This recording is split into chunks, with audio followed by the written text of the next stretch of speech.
Soalan nombor 2 berkaitan dengan persamaan garis lurus. Okey, yang mana kita selalu tulis y sama dengan mx tambah c. So inilah bentuk umum persamaan garis lurus, yang mana y dengan x itu merujuk kepada koordinat, m itu merujuk kepada kecerunan dan c itu merujuk kepada pintasan y.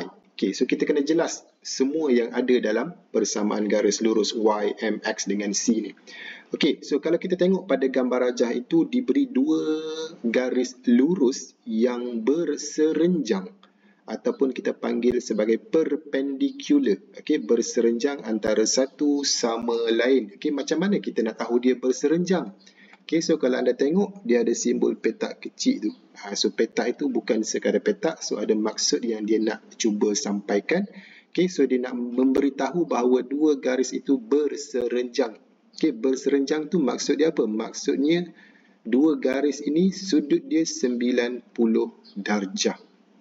Okay, so bila ada dua garis yang berserenjang, ada satu benda lagi yang anda mesti terlintas di fikiran anda. Okay, so iaitu M1 darab dengan M2 sama dengan negatif 1. So ini kalau garis berserenjang. Okay, so kalau ada dua garis yang berserenjang, ini hubung kait dia.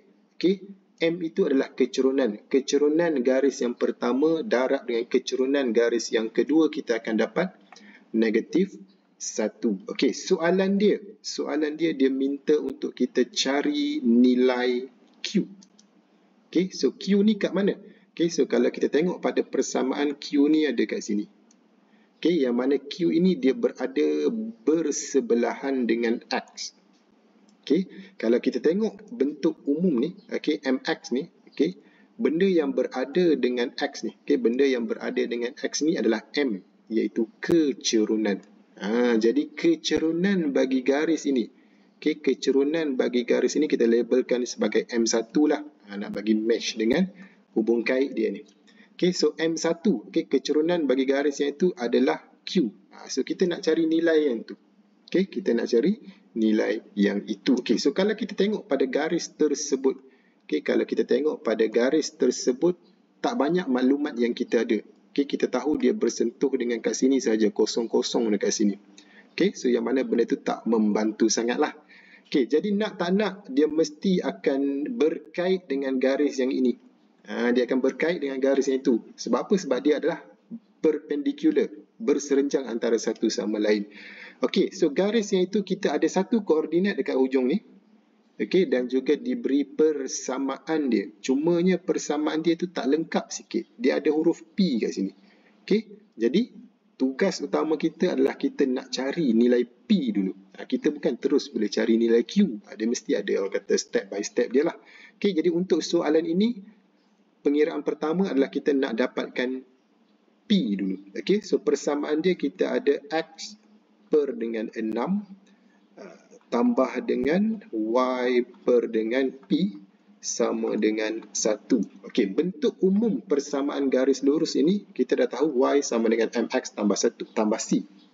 Okey, sebenarnya dia ada bentuk lain lagi. Okey, dia ada bentuk lain lagi. Inilah salah satu bentuk dia. Tapi saya tak nak cerita lebih detail berkenaan dengan bentuk ini.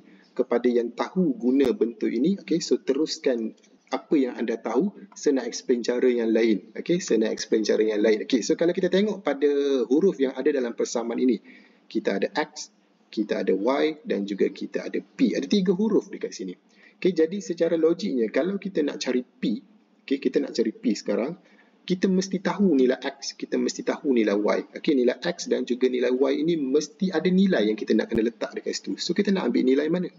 Okay, dia sama macam yang tadi, saya dah terangkan tadi, X dan Y itu dia merujuk kepada koordinat. Jadi, cari satu koordinat yang berada di atas garis tersebut. Kita ambil persamaannya ini, maka kita kena tengok garis ini. Okay, tengok garis ini ada tak satu koordinat? Okay, so ada dekat hujung ni. Okay, so jadi gantikan koordinat ini, 02 itu ke dalam persamaan kita. Okay, so 0 pada nilai X, 2 pada nilai Y. Okey, so jadi kita akan ada 0 per dengan 6 tambah dengan Y, Okey, 0 per 6 tambah dengan Y itu adalah 2. Okey, 2 per dengan P sama dengan 1. Okey, 0 per 6, kosong lah yang ni. Okey, 0 per 6 ni kosong lah. Okey, 2 per P sama dengan 1. Okey, so 2 per P ini pecahan. So bila pecahan biasanya kita akan pindah yang di bawah. Tak kisahlah kat bawah ni kita ada nilai ke, kita tak ada nilai ke, kita pindah yang bawah supaya dia tak jadi pecahan.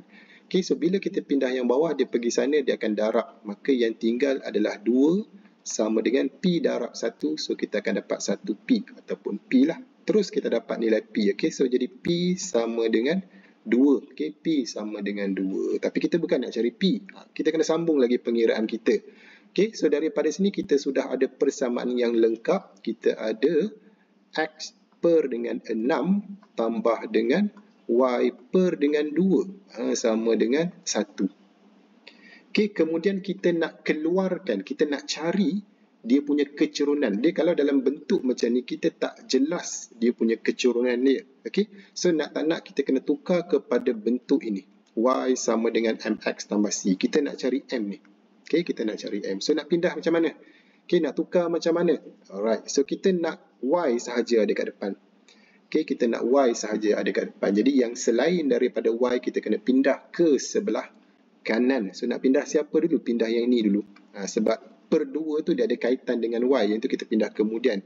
Okey, kita akan pindah dengan X per 6 dulu. Okey, X per 6 pindah ke sana, dia akan jadi tolak. Maka yang tinggal di sebelah kiri kita ada Y per dengan 2 sama dengan 1 tolak dengan X per dengan 6. Kita letak belakang lah. Nak letak kat depan pun boleh, nak letak kat belakang pun boleh.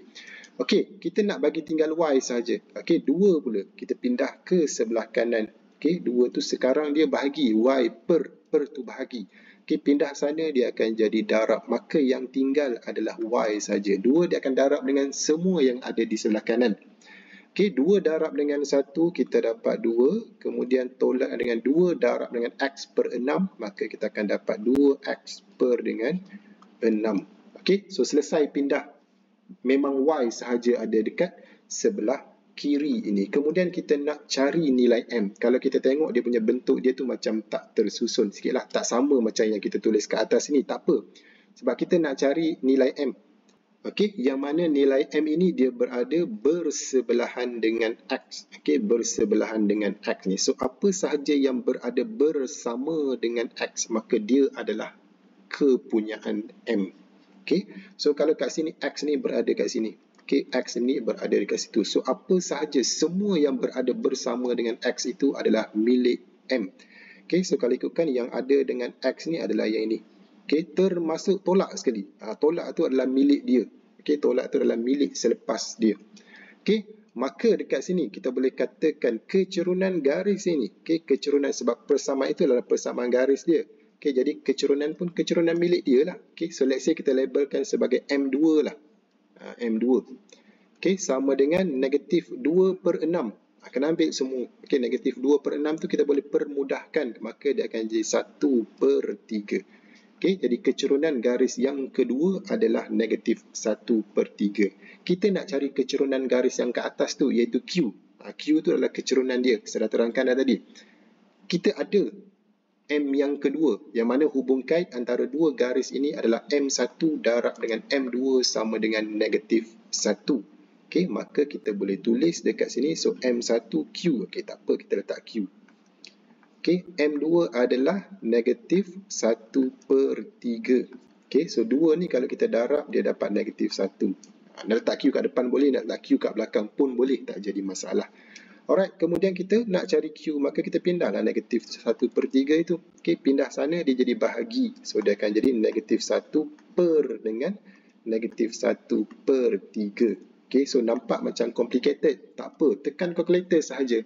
Kalau yang tak tahu, tekan calculator saja. Okey, so kalau anda tekan calculator, maka anda akan dapat Q sama dengan 3 sahaja. Okey, so tekan calculator sampai dapat 3. Kalau tak dapat 3 tu maksudnya cara tekan tu tak kena lagi. Alright, itu sahaja pengiraan soalan nombor 2 yang mana dia minta kita cari Q. Okey, kita dah dapat Q sama dengan 3.